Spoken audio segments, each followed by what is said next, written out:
Bonjour de Rio de Janeiro, bienvenue à l'épicerie.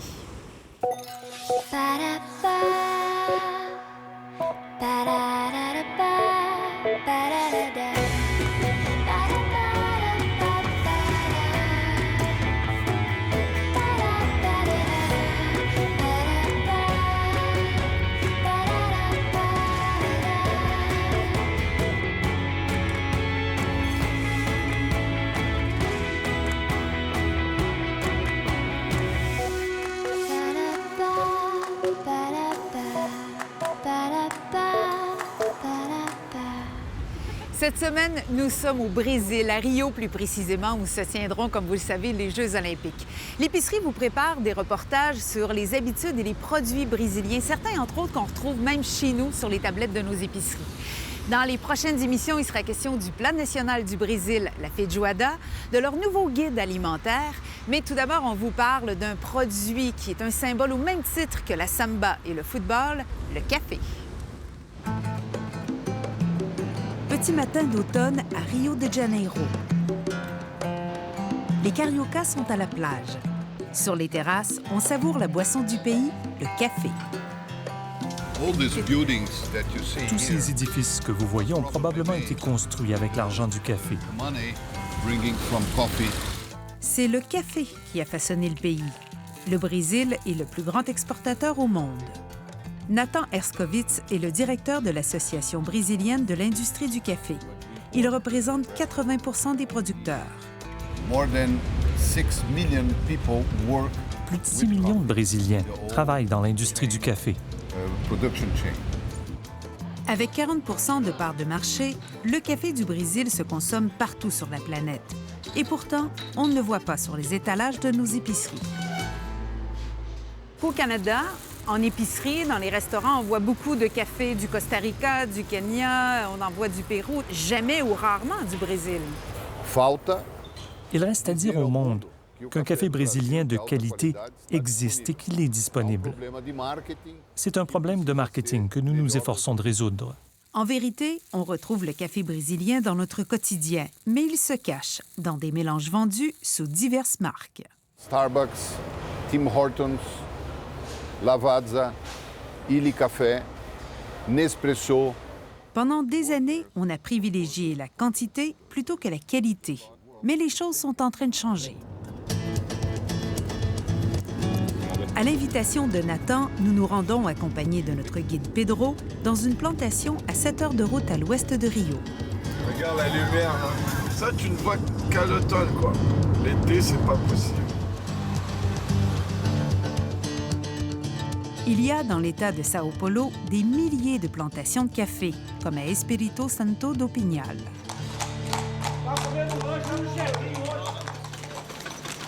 Ici, le café est au centre de la vie des gens. À la coopérative, on a même érigé une petite chapelle en l'honneur de Nossa Senhora do Café, leur patronne. Ils ont 850 plantations dans Pinhal. Enrique et Anna Gallucci sont propriétaires d'une petite plantation de café. Nous arrivons en pleine récolte. Les cerises de café sont récoltées à la main ou à la machine. Elles sont ensuite lavées, triées et séchées à l'air libre. Sur une plantation de café, 75 de la récolte donne un grain de qualité intermédiaire. Seul 25 est un café de haute qualité. Ici, dans l'enveloppe rouge, j'ai mon grain de café, là, qui n'est pas à maturité, mais c'est le grain de café qu'on va torréfier éventuellement. Le rouge, il est pratiquement... Il est presque idéal. Une fois le taux d'humidité de 12 atteint, on décortique la cerise pour en extraire 2 grains verts, appelés les grains crus. Et moi, ce beau café-là, est-ce que je peux le boire au Canada? Esse café, esse bom café, será consumido no Canadá futuramente? Poderia ser consumido de imediato. Il m'a expliqué que vous pouvez vendre le café immédiatement au Canada. Par contre, les Canadiens ils sont un petit peu fermés pour le marché brésilien. Ah. D'accord, à cause de sa réputation d'avant. La perception, ce qu'on entend, c'est que le café brésilien, c'est un café neutre qui goûte rien, qu'on mêle aux autres cafés pour avoir du goût.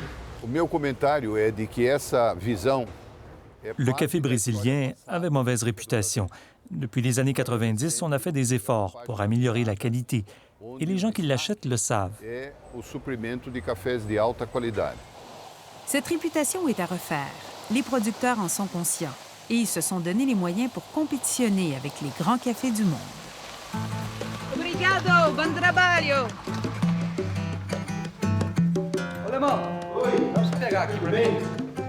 À la coopérative, chaque producteur fait analyser son café pour définir la classification du grain et son taux d'humidité. On torréfie une petite quantité pour en évaluer le goût, les arômes et le degré d'acidité. Ces étapes sont cruciales pour déterminer le niveau de qualité du café et son prix sur les marchés. Ces efforts pour encadrer la qualité du café commencent à porter fruit. Nous essayons de travailler en symbiose avec les producteurs et nous avons trouvé d'excellents cafés au Brésil. Isabella Raposeras est barista et propriétaire du célèbre Coffee Lab de Sao Paulo. Reconnue mondialement, elle cherche à faire connaître les meilleures récoltes de son pays. So traditionally, people use our coffees to fill a blend. For a long time, our best coffees, they were... À l'origine, nos cafés comblaient des mélanges. Nos meilleurs grains étaient mélangés parmi d'autres et on ne pouvait les déceler. Maintenant, nous multiplions les dégustations, nous sommes à la recherche de grands crus et nous voulons les faire connaître. Et croyez-moi, nous avons maintenant des cafés complexes, des cafés uniques, peut-être pas disponibles partout, mais nous les avons. Et les gens, surtout en Europe, commencent à découvrir que nos cafés peuvent être d'origine unique. À présent, nous pouvons nous mesurer aux cafés africains ou d'Amérique centrale. We hope so. Yeah. We have your coffee. Thank you so much. Thank you. Les Brésiliens eux-mêmes commencent à être fiers de la qualité de leur café. Les étalages des épiceries de Sao Paulo regorgent de ces produits, des cafés d'origine qu'on aimerait bien retrouver chez nous. Alors, quand, au Canada, on va voir Café du Brésil? Eu espero que em poucos tempo, ano, 2 anos... J'espère que le Canada saura reconnaître bientôt la valeur du café brésilien. Une initiative est lancée en ce sens et je pense qu'elle portera fruit dans votre pays. E de valorização do café deve atuar. Tchim tchim. Cheers. Cheers.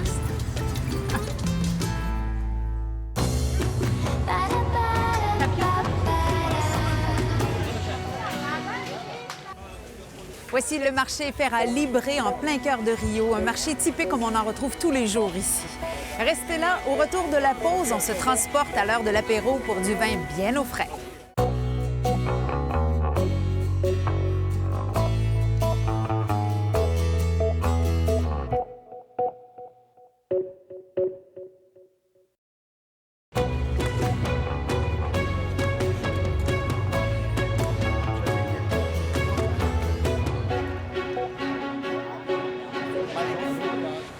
L'été, on nous propose plusieurs façons de garder le vin bien au frais. L'épicerie a testé pour vous les sacs isothermes. L'été, la chaleur, un bon vin blanc ou rosé qu'on déguste idéalement bien frais, mais pas trop. Souvent, nos frigos sont à 2-3 degrés.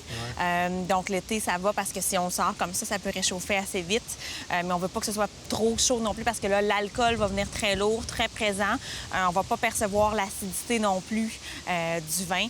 Donc, on essaie toujours de garder cette fraîcheur-là autour de 8-10 degrés. Mais si on a oublié de placer sa bouteille au frigo au moins 2h30 au préalable, ou une 50aine de minutes au congélateur, on peut la plonger 18 minutes dans un seau avec de la glace et de l'eau. Pas d'eau, pas de glace, qu'à cela ne tienne. Sur le marché, on retrouve plusieurs enveloppes qui prétendent abaisser rapidement la température de notre précieux nectar. On a 6 bouteilles, température pièce. Oui. Chacune des enveloppes, en fait, la plupart prétendent pouvoir refroidir le vin. Alors, il n'y a rien qu'une façon de le savoir, c'est de le tester, ce que nous allons faire. Essayons-le. On va mettre les enveloppes.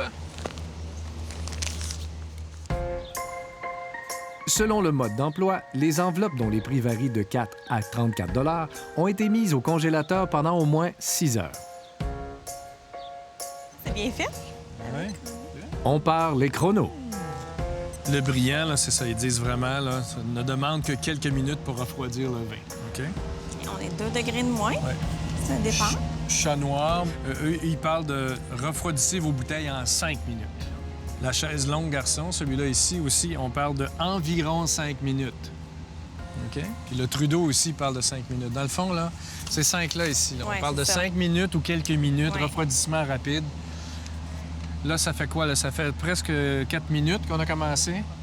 On a perdu 2 degrés. On a perdu 2 degrés depuis le début. C'est pas tout à fait assez froid. Nous sommes bien loin de la température idéale de 8 à 10 degrés. Dans 3 secondes, là. Ça va être à 5 minutes.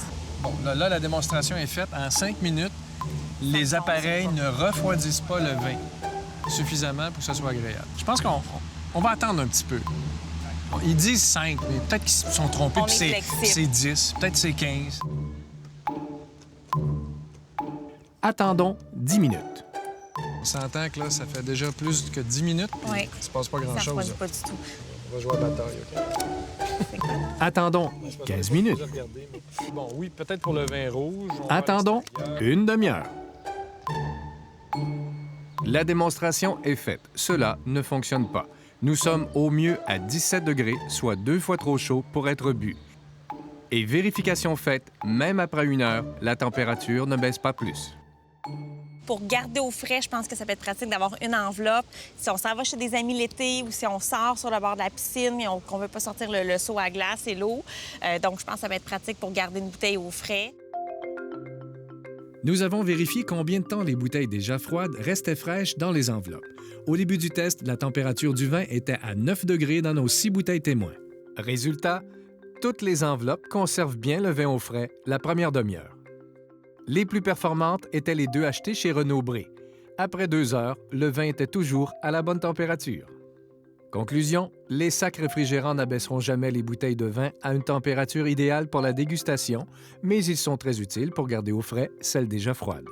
On va se servir un petit verre de vin blanc. C'est un des grands plaisirs de l'été quand même, de pouvoir prendre un verre à l'extérieur. Oui, tellement. Profiter de la chaleur. Bon. Encore faut-il le servir à la bonne température. Oui. Ici, au Brésil, on ne boit pas beaucoup de vin. Ce que l'on consomme, par contre, à tout moment de la journée, c'est un açaï. C'est tout simplement les baies d'açaï qu'on a broyées, qu'on sert dans un bol comme ceci, qu'on mange soit de version sucrée avec des granolas ou encore version salée avec du tapioca. Les sportifs sont convaincus de son pouvoir énergisant. Restez là après la pause, un barbecue bien québécois aux accents boréales.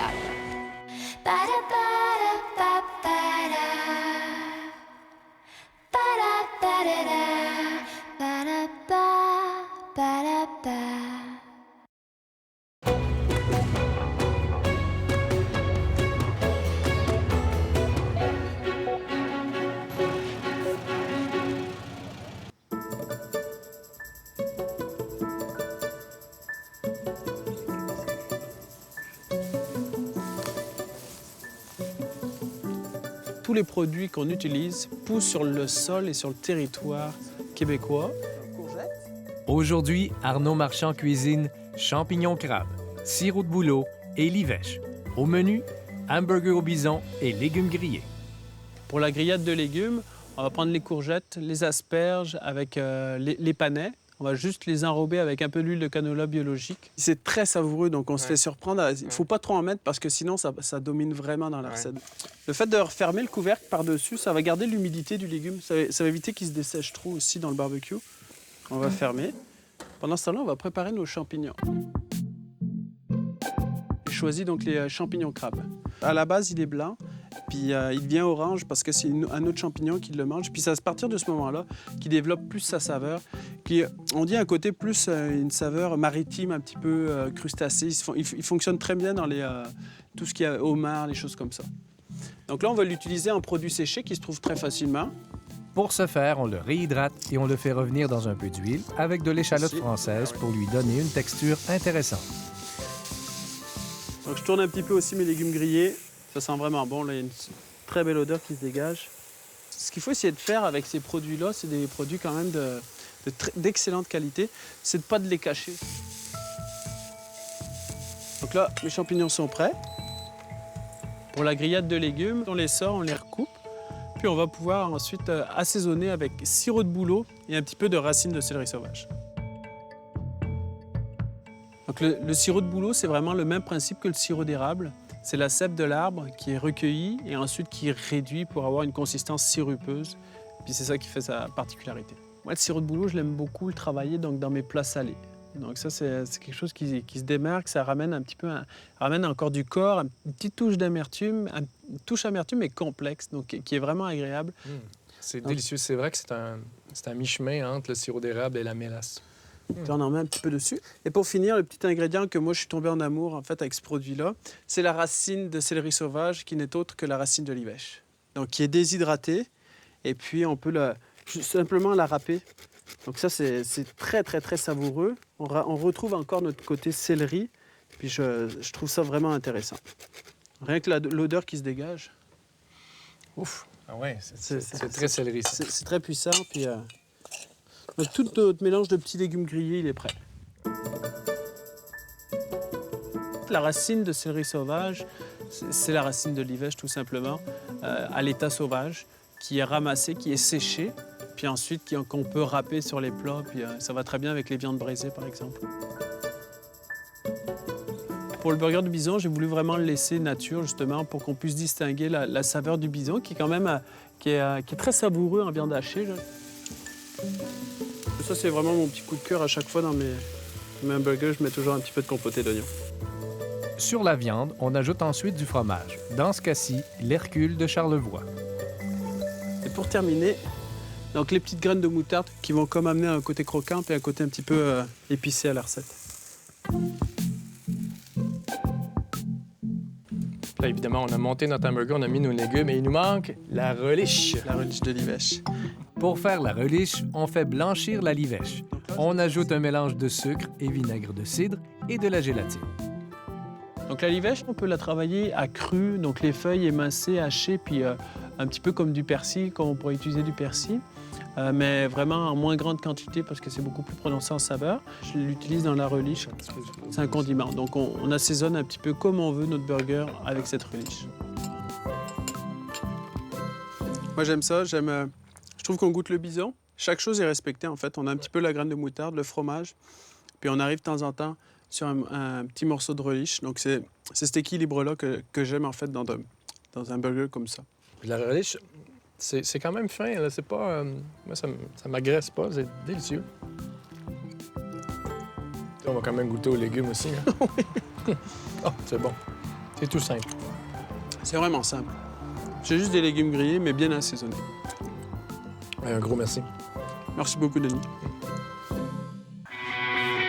Nous vous invitons à nous faire part de vos questions, suggestions et commentaires. Par courriel, épicerie@radio-canada.ca et vous pouvez voir tous nos reportages sur notre site internet ici.radio-canada.ca/l'épicerie. Notre produit vedette cette semaine, c'est un aliment très consommé ici au Brésil. Il s'agit du manioc. Dans les marchés comme ici, on l'achète frais, entier, ou encore on va l'éplucher, vous le coupez et vous le présentez dans un sac dans l'eau pour empêcher l'oxydation. Après, à la maison, souvent les Brésiliens vont le manger un peu comme la pomme de terre, c'est-à-dire soit faire frire ou encore le réduire en purée. Mais ce qu'on aime particulièrement, c'est de faire du fécule avec le manioc et on va en faire une crêpe très populaire dans les restaurants, dans la rue ou encore ici dans les marchés. On va aussi faire une farine avec le manioc qu'on va griller et qu'on va servir avec les fèves.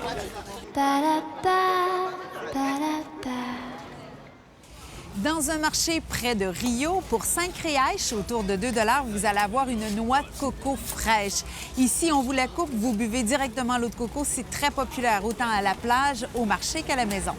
Aussi, pour 2 $, vous pouvez avoir des belles sardines fraîches complètement apprêtées. Toujours pour 2 $, un beau bol de fèves fraîches. Mais les Brésiliens achètent surtout des fèves séchées parce que c'est beaucoup moins cher. Et toujours au même prix, vous avez une douzaine de belles oranges du Brésil. Et finalement, toujours pour 5 reais, vous avez ces 12 belles bananes du pays. Si ces prix vous semblent raisonnables, c'est quand même assez cher pour les Brésiliens qui gagnent en moyenne 11 000 $ par année, comparativement au salaire annuel au Canada qui est à 50 000 $.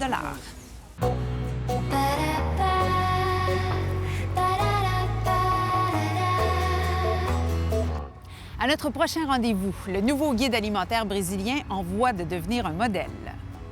Et pourquoi, d'après vous, ça peut fonctionner, ce guide-là? Ce qui rend ce guide extraordinaire, c'est qu'il nous invite à manger des aliments et non des nutriments. On ne devrait pas regarder de la nourriture et dire « ça, c'est des protéines et ça, c'est des glucides ». Il faut simplement savoir si ce sont de véritables aliments. Aussi, les charcuteries de poissons et la grande popularité des tortillas. Moi, ça fait 15 ans que j'habite ici, puis au début, on allait au marché latino, puis il y avait 2-3 variétés. Aujourd'hui, on trouve genre comme 50 variétés de tortillas de maïs qui sont faites aux États-Unis, au Mexique, ici. C'est vraiment très différent aujourd'hui. Adeus, boa semana, boa mercearia.